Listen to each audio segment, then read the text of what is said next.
आज का जो मेरा टॉपिक है वो है मेरी आंखें खोल दे ताकि मैं तेरी शरीयत के अजायब देखूं। पंजाबी दे विच कहांगा भी मेरी अखां खोल दे ताकि मैं तेरे कुदरत वाले काम वेखां। मेरी अखां खोल दे ताकि मैं जेड़े अजीब काम ने तेरे उन्हां ते नजर करा तो मैं सीखा भी तू किड्डा वड्डा कुदरत वाला है। क्या है टॉपिक आज का? मेरी आंखें खोल दे ताकि मैं तेरी शरीयत के अजायब देखूं। सिंपल सा टॉपिक है लेकिन हमारे लिए बाइस से बरकत है, सीखने वाली बात है। खुदा का कलाम बयान करता है, वो कहता है कि ये वक्त ऐसा है कि मैंने इनकी आंखों पर पर्दा डाल रखा है ताकि वो देखते हुए भी ना देखें और सुनते हुए भी ना सुने। लेकिन आज हमने खुदा के हुजूर झुक के क्या कहना है कि तू मेरी आंखों को खोल दे। बाइबल मुकद्दस खुदा दा अजीब काम है। खुदा दे मुंह दे कोल ने ते अगर असीं इन्हां ते गौर करिए, अगर असीं इहनूं सुनिए, अगर असीं इहनूं पढ़िए जो खुदा दा कलाम बयान करता है। दाऊद बादशाह लिखदा है, वो कहंदा है भी खुदावन मेरी अखां खोल दे, मैं भुल चुकिया, मैं वेखदा आया भी नहीं वेखदा पिया। खुदा का बंदा कहता है कि तू मेरी आंखें खोल दे। दाऊद बादशाह जिसके साथ भी जंग करने जाता है, खुदा का कलाम बयान करता है कि वो फतह पाकर लौटता है। हालेलुया। क्या करता है? जिसके साथ भी जंग करने जाता है वो फतह पाकर लौटता है। मेरे अजीजों, खुदा का कलाम बयान करता है कि हम अक्सर खुदा को आजमाते हैं। क्या करते हैं? आजमाते हैं। ज़्यादा ऊन भी खुदा की हजूरी में जब खुदा उससे बात करता है और खुदा कहता है क्या जदाऊन तू खड़ा हो, उठ, मैं तुझे इस्तेमाल करना चाहता हूँ। मैं चाहता हूँ कि तू बनी इस्राएल को निजात की तरफ लाए। मैं चाहता हूँ कि तू बनी इस्राएल का रहनुमा बने। मैं चाहता हूँ कि तू बनी इस्राएल का बादशाह बने। लेकिन जदाऊन कहता है कि खुदाउन मैं किस तरह परखूं, मैं कैसे जानूं भी तू मेरे साथ है, मैं कैसे जानूं भी मैं जब उस कौम के लिए जाऊंगा तो सीरी में है, कैद में है, तो मैं कैसे जानूं कि तू मेरे वसीला से उसे आजाद करेगा। खुदा का कलाम बयान करता है कि जदाऊन को खुदा कहते कि मैं तेरे लिए क्या करूं जिससे तुझे पता चल जाए कि मैं तेरे साथ हूं। जदाऊन की आंखों पर पड़ता है, उसे पता नहीं चल रहा कि जो बादशाहों का बादशाह है वो मेरे साथ बात कर रहा है। उसे पता नहीं चल रहा कि जो पूरी दुनिया का पालनहार है वो मेरे साथ बातें कर रहा है। उसे पता नहीं चल रहा कि जिस खुदा ने बनी इस्राएल को मिस्र की गुलामी से आज़ाद किया है वो मेरे साथ बात कर रहा है। उसे पता नहीं चल रहा कि वो खुदा जो बियाबान में इस्राएल के साथ साथ रहता था वो मेरे साथ बात कर रहा है।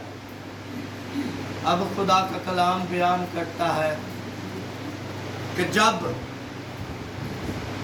जदाऊन खुदा को आजमाता है तो वो कहता है कि खुदावंद मैं थोड़ी सी ऊन बाहर रख रहा हूं,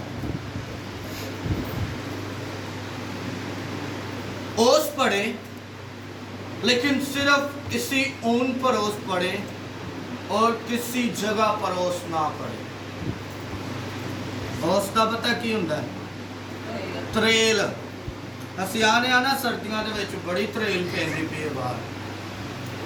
खुदा का कलाम बयान करता है कि वो ऊन को बाहर रखता है और खुदा से क्या कहता है कि ऐ मेरे आका, ऐ मेरे रब्बी, ऐ मेरे मालिक, अगर तू सच में मेरे साथ है तो तू ऐसा कर, इस ओस जब ये ऊन मैंने बाहर रखी है तो इस ऊन पर ओस पड़े और किसी जगह पर ओस ना पड़े।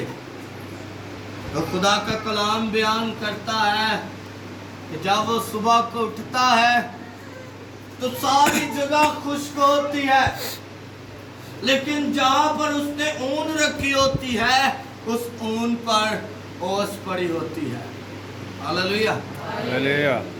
अजीब काम, खुदा दे अजीब काम। खुदा दा कलाम कहता है भी मेरी अखां खोल दे ताकि मैं तेरे अजीब काम वेख सका। साडियां अखां दे सामने कदी अजीब काम होया? किसी दी अखां दे सामने कदी कोई अजीब काम होया? कदी किसी ने वेख्या अजीब काम होंदा है? साडियां अखां दे सामने आए बड़ा वड्डा अजीब काम है भी असी जिंदा हां। Hallelujah hallelujah. जिंदगी दी साडी नज़र दे विच हाले तक कोई वैल्यू नहीं। असी जिंदगी नूं एक मजाक समझने आ। अगर किसी नूं समझाइए तो पता की कहंदा है, कोई गल नहीं भाई साहब, अद्धी जिंदगी जी लीती है ते अद्धी बाकी वो भी रो धो के कट लांगे। लेकिन ये नहीं पता भी इस जिंदगी ते मौत तो बाद एक और जिंदगी ते मौत है। ऐ ते असीं कह लेने आ भी पादरी साहब अद्धी लंघ गई है, बहुती लंघ गई है, थोड़ी रह गई है। लेकिन इस जिंदगी तो बाद, इस मौत तो बाद एक जिंदगी तो मौत हो रही ते उस जिंदगी दे विच ना कोई परेशानी है ना कोई मुसीबत है। ते उस मौत तो बगैर, उस मौत दे अंदर जेड़ा चला जांदा दोबारा जिंदा नहीं हो सकता, दोबारा जिंदगी वालों आ भी नहीं सकता। जिंदगी की कदर करो। की करो? कदर करो। सब तो वड्डा अजीब काम मैं वे भी खुदा ने सानू हाले तक की कीता है? जिंदा रखा है। आजकल एक वबा फैली है। की होया? वबा फैली है। पाकिस्तान दे विचों तकरीबन तो तकरीबन लाख के करीब लोग उस वबा का शिकार हो चुके। 2 लाख किन्ने? 2 लाख दे कोल। हुण 2 लाख दे विच गिनती साडी भी शुमार हो सकती सी या नहीं सी हो सकती। लेकिन सानू खुदा दा शुक्र अदा करना चाहिए कि उनके इस अजीब काम नूं वेख के उनके हल आना चाहिए भी उन्हें सानू वबा तो पाक रखा है, वबा तो बचा के रखा है, वबा तो महफूज रखा है ते असी अज तक जिंदा हाँ। वो भी लोग ने जिहड़े साडे तो पहले इस दिन नहीं देख सके।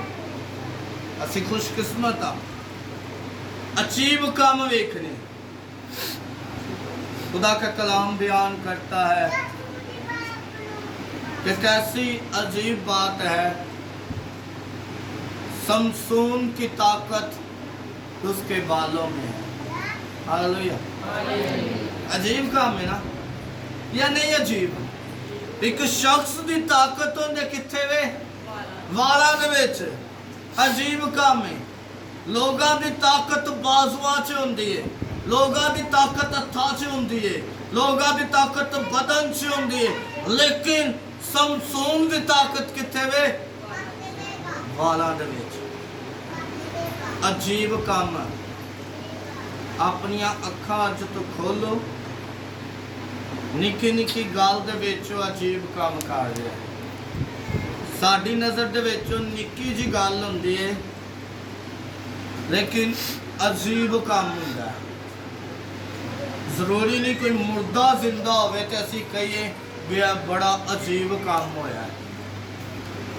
ਦਾਊਦ ਸ਼ੇਰਾਂ ਦੇ ਮੂੰਹ ਦੇ ਵਿੱਚੋਂ, ਰਿਛਾਂ ਦੇ ਮੂੰਹ ਦੇ ਵਿੱਚੋਂ ਆਪਣੇ ਭੇਡ ਦੇ ਬੱਚੇ ਨੂੰ ਬਚਾ ਲਿਆਂਦਾ ਸੀ। ਅਜੀਬ ਕੰਮ ਹੈ। ਖੁਦਾ ਸਾਡੀ ਜ਼ਿੰਦਗੀ ਦੇ ਵਿੱਚ ਅਜੀਬ ਕੰਮ ਕਰਦਾ ਜਾਂ ਨਹੀਂ ਕਰਦਾ? करता या नहीं करता? मेरे अजीजों करता है। बनी इस्राइल एक तरफ है, कुछ बादशाह एक तरफ है। बनी इस्राइल मुल्क केनान का सफर कर रही है। रास्ते में जो कौम मुखालफत है, खुदा मूसा को कहता है कि इसे हलाक कर दे। बनी इस्राइल कौम उस कौम को हलाक कर देती है। लेकिन वो बादशाह जो डरते हैं बनी इस्राइल से, वो बलाम नबी को बुलाते हैं। बलाम नबी को खुदा ने इस कदर बरकत दी है, उसके मुंह में बरकत है, उसकी जुबान ही अजीब काम करती है। खुदा का कलाम बयान करता है कि बलाम नबी जिसे बरकत देता उसे बरकत मिल जाती, और जिस पर लानत करता उस पर लानत हो जाती। अब वो बादशाह बलाम नबी को बुलाते हैं और कहते हैं कि तू आ और हमारी खातर क्या कर, इस बनी इस्राइल कौम पर लानत कर। बलाम नबी उनसे कहता है कि अगर मेरा खुदा मुझे इजाज़त देगा तो मैं तुम्हारे साथ चलूँगा। 2 मरतबा वो आते हैं और खाली लौट जाते हैं। तीसरी मरतबा जब आते हैं तो फिर बलाम नबी जब खुदा से पूछता है तो खुदा कहता है कि तू इनके साथ चला जा। लेकिन रास्ते में कुछ अजीब सी बात हुई। रास्ते में कुछ अजीब सी बात हुई, और वो क्या है?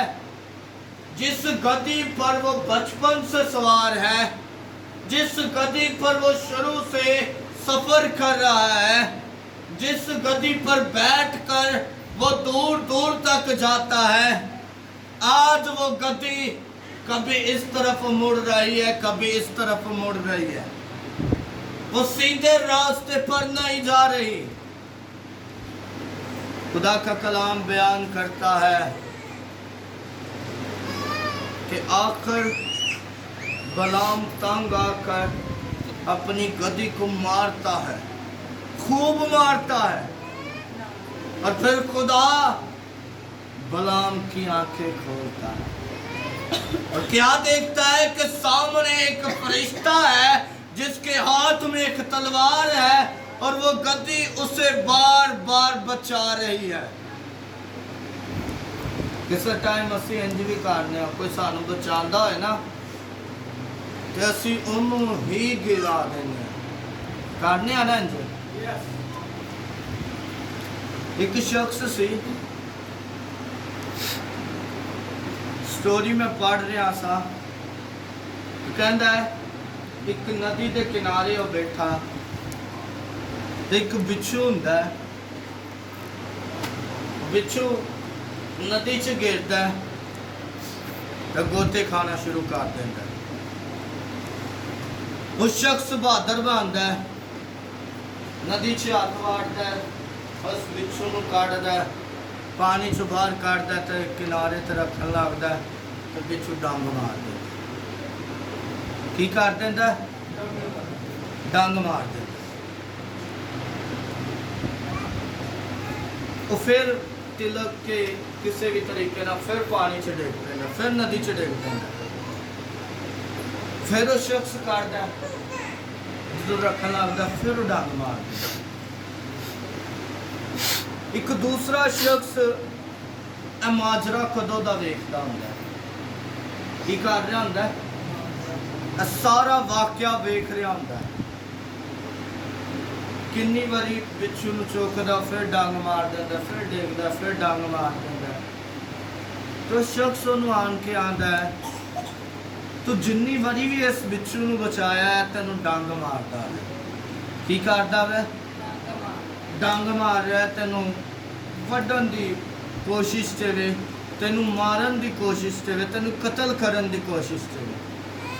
तो शख्स एक जुमला बोलता है, मैं तुहाडे नाल अज शेयर करांगा।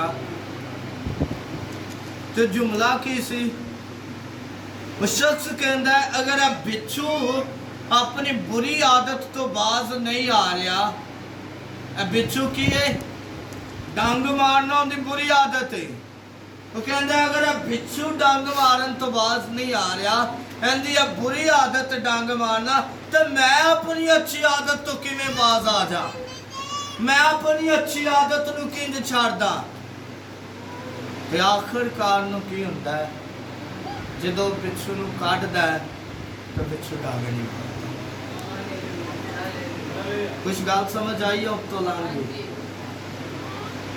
उत्तों लांघी कहण दा मकसद है वे भी कई वारी साडे नाल इंज हुंदा है, लेकिन सानू बेदिल नहीं होना, असी थकना नहीं, खौफ नहीं खाना, बल्कि खुदा ते ईमान रख के सिर्फ अगे वधना।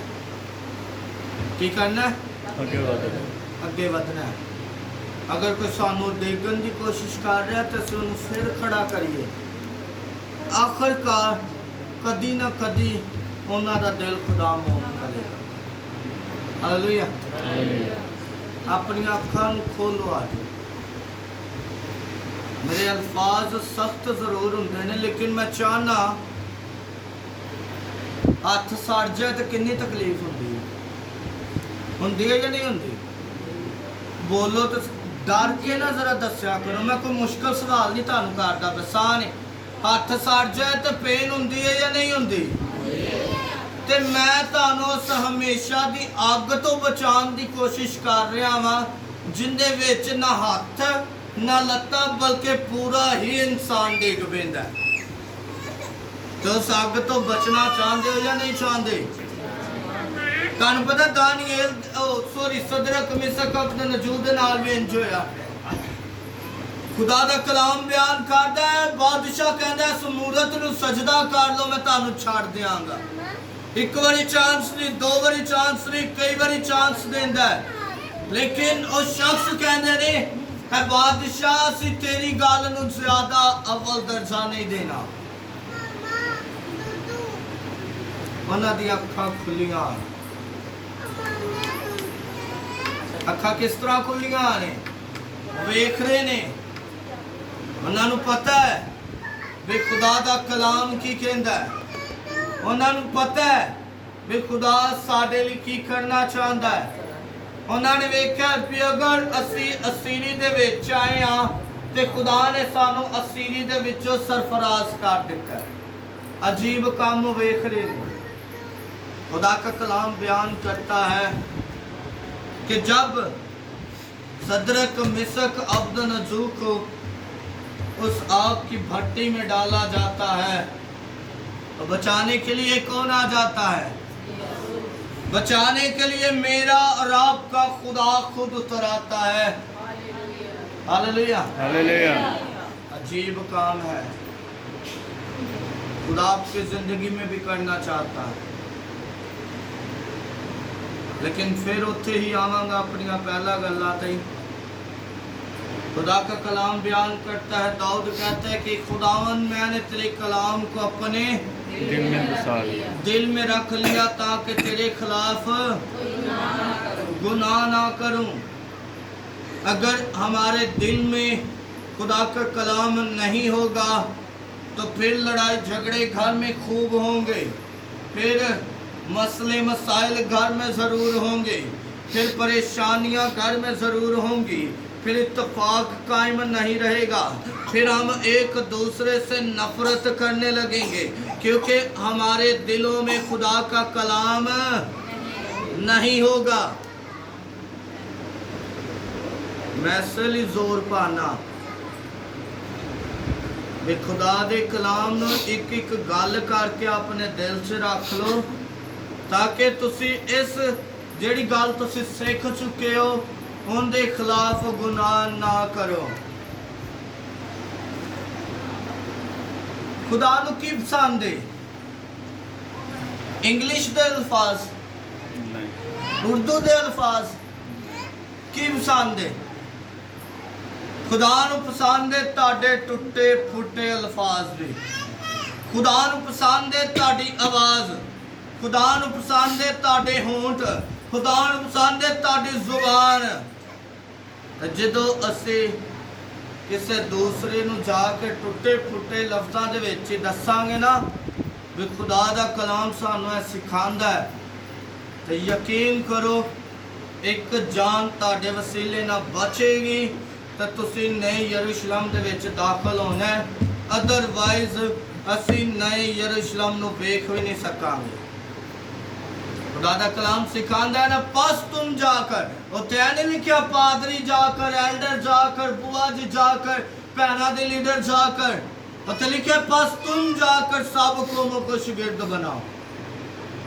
असी अगे वधिए। एल्डर साहब ने लफज बोले अनपढ़, मैं तुहानू दसना चाहांगा पतरस पढ़िया लिखिया नहीं सी। इस दुनिया दे विच कई लोग ने जिहड़े पढ़े लिखे नहीं, लेकिन खुदा दे नाल प्यार करते हैं ते अपने दिल से खुदा दा कलाम वसाई फिरदे। हालेलुया। ते कि सिर्फ साडे लिए लफज बचे ने भी असीं अनपढ़। मैं इंग्लिश च नहीं कलाम करदा, उर्दू च पंजाबी च करना, तुहानू समझ आ जाए। इसलिए अज दा टॉपिक याद रखो, खुदा अगे इल्तिजा करो, दुआ करो। फिर वही आयत कहूँगा, खुदा का कलाम बयान करता है मैंने इनकी आंखों पर क्या डाल रखा है ताकि देखते हुए भी और सुनते हुए भी है ना। ऐसी खुदा नू कहिए भी खुदावंद असी ते चर्च भी जाने सा, इंज भी करने सा, भी करने सा, ते खुदा सानू कह दे मेरी कदी तुहाडे नाल वाकफियत ही नहीं सी। मत्ती दी अंजील दे विच खुदा साफ कहंदा भी मेरे नां तो जिहड़े मोजज़ात करदे ने, इवन मुर्दियां नू जिंदा जिहड़े करदे ने, ते मैं उन्हां बारे भी कहांगा भी मेरी तुहाडे नाल वाकफियत। अपने आप नू खुदा दे हजूर रख के दुआ करो, खुदा नू कहो खुदा साडियां अखां नू खोल ताकि असीं तेरे अजीब काम वेखीए। तुहाडी जिंदगी दे विच जदों तुसीं तुरदे फिरदे जो उदों भी अजीब काम हुंदे ने। कई शख्स तुहाडे नाल जा रहे हुंदे ने, एक्सीडेंट हो जाता, तुसीं बच जाते जो, लेकिन उन्हां नू सट्टां लग जांदियां, चोट्स लग जाती हैं, ठीक है, लेकिन तुसीं की हुंदे जे बच जाते हो। अजीब काम है या नहीं अजीब काम? अजीब काम है। असीं रास्ते दे विच जा रहे हाँ, दूसरे नू पुलिस फड़ के लै गई है, मैं बच गया, की है अजीब काम है। असीं हर एक काम दे विच खुदा नू याद रखिए तो उनके अजीब कामां ते गौर करिए। आए आज हम अपनी आंखों को बंद करें, सर को झुकाएं और दुआ करें। सभी अपनी आंखों को बंद करें और दुआ करनी शुरू करें। जिंदा खुदा तुझो मेहरबान है, तुझो कादिर है, तुझो कबाब है, तुझो सलामती का शहजादा है। हम तेरा शुक्र अदा करते हैं, हम तेरे नाम को जलाल देते हैं, हम तेरे नाम की सिताइश करते हैं और तुझे पुकारते हैं, और इस बात के लिए तेरा शुक्र अदा करते हैं कि तूने आज हमें जिंदा और जिंदों की ज़मीन पर रखा। तो तू खुदावंद हमें छू, हमें ब्लेस कर, हमारी आंखों को खोल ताकि हम तेरी अजीब कामों को देख सकें, तेरी कुदरत को बयान कर सकें और तेरे नाम को मुबारक कह सकें कि तू ही जिंदा खुदा है। तो तू खुदावंद उतर आ और अपने जलाल को जाहिर कर, हमें बड़ी बरकत अता कर और अपने नूर को चमका ताकि तेरी कुदरत, तेरा मसा हम पर आए और हम तेरे नाम को मुबारक करें। तो हम सबको छूना और बड़ी बरकत अता करना, मसीह यीशु के नाम से, आमीन।